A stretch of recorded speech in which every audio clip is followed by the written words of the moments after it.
Hey, Colony's family, wanted to provide a quick update before we gather for worship tomorrow morning at 9:30.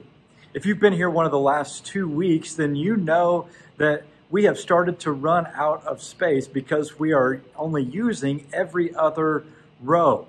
Well, I want you to know that we have added a little over 50 seats along the sides of our worship center here and in the back.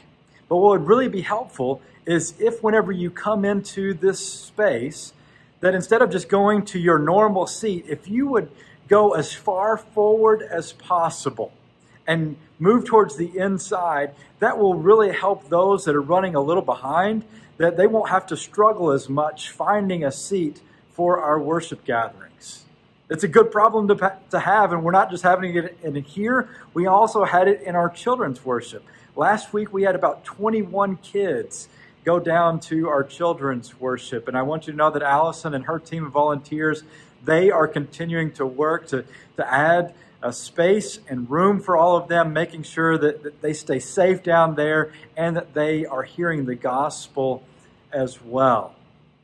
Also, I want you to know that on Sunday, we're going to begin gathering. We've had a few people ask about what we are going to do in response to the hurricanes and the fires in Colorado and the fires in California.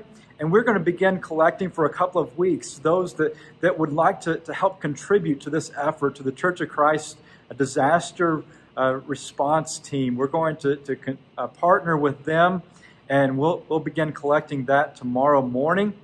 And then Sunday evening, we are going to gather at 7 o'clock at Puckett Elementary. As our schools are starting back up again, we continue to partner with our communities through prayer. And we're going to gather for a time of prayer and worship at Puckett Elementary. It's kind of where our church had its beginnings, and that's why we've chosen that elementary school as kind of a representative of all of our schools. And so we invite you to join us Sunday evening at 7 o'clock. We'll gather together and we'll pray for our students, for our teachers, and for our parents.